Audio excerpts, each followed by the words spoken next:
IT band syndrome. If you're a runner, you probably just flinched hearing that. Now look, this frustrating injury can pop up for a whole bunch of reasons. We're talking direct trauma, funky foot mechanics, or even just training errors. But in this explainer, we're going to zero in on one really specific pattern that's super common in distance runners. And here's the twist. It begins nowhere near the knee. It starts way up in the hip and pelvis. Sound familiar? You know the feeling, that slow burn on the outside of the knee. It just builds and builds until it completely tanks your run. It is an incredibly common and, let's be honest, infuriating pattern, especially when you're deep in training and the miles are climbing. You are definitely not alone in this. So what's the first thing we do? We attack the spot that hurts, right? We grab that foam roller and just punish it. We stretch it aggressively, maybe try a compression sleeve. And after a few days of rest, it might even feel a little bit better until that next run. And then that same old pain comes creeping right back. This whole cycle is a massive red flag that we're treating a symptom, not the actual cause. Okay, let's really get into this because this is the fundamental mind shift we need to make. For so long, we've blamed the IT band itself, treating it like it's the bad guy in this story. But what if it isn't the villain at all? What if it's actually the victim? This right here is the perfect way to think about it. You can spend all day mopping that floor, foam rolling your knee, but if you never turn off the overflowing sink, that water's just going to keep coming.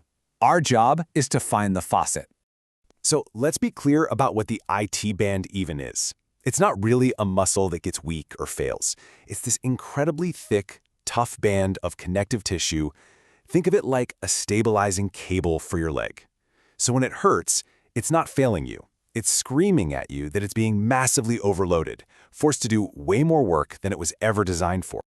All right, so if the IT band is the victim, who's the real culprit? Well, all the evidence points upstream. It points to this cascade of dysfunction that starts all the way up at the hip and the pelvis. This is where the real detective work begins. In this cascade, it usually unfolds in about 4 key steps. It kicks off with this subtle imbalance in your pelvis, which then leads to a loss of motion in your hip.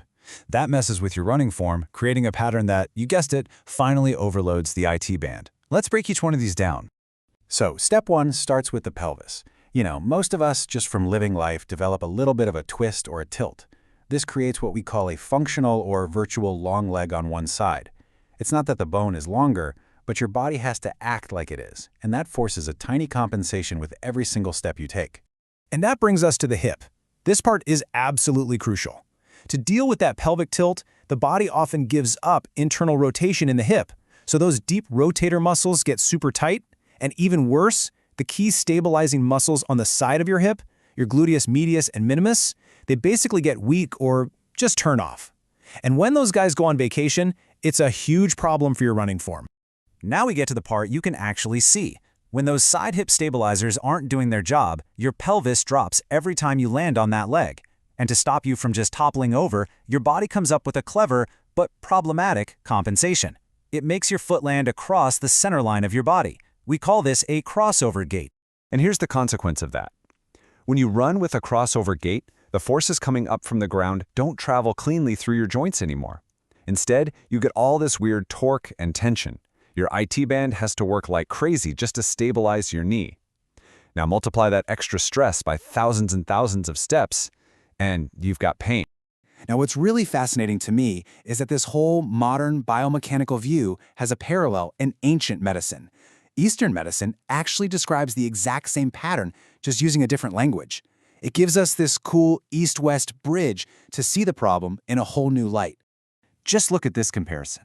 On the one hand, Western biomechanics talks about an overworked lateral chain, your IT band, and weak medial stabilizers, your glutes.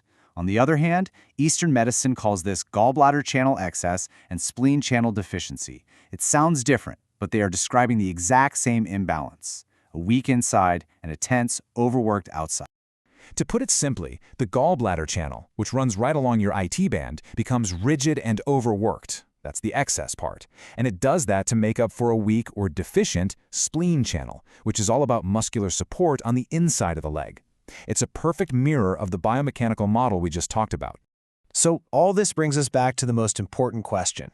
What's the solution? Well, if the problem starts at the hip and pelvis, then the solution has to start there too. It's time to stop mopping the floor and finally go turn off that faucet. This is the single biggest takeaway.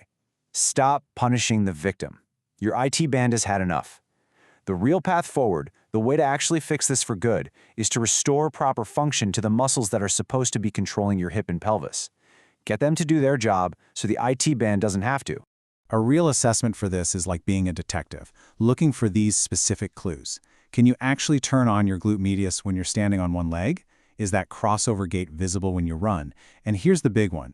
Can we find a spot in your hip that, when we press on it, creates that exact same pain you feel down at your knee? If the answer is yes, well, we probably found our culprit. Now, we've gone pretty deep on this one hip-driven pattern because it is incredibly common. But I have to be clear, this is not the only thing that causes IT band pain. The only way to truly know what's driving your issue is to get a proper, individual assessment that looks at your whole system. So, if there's one thing you remember, let it be this. Your IT band pain is not the problem. It's the messenger. It's just delivering a really important signal that something is off somewhere else. So please don't shoot the messenger. Listen to what it's telling you and find someone who can help you figure out where that message is really coming from.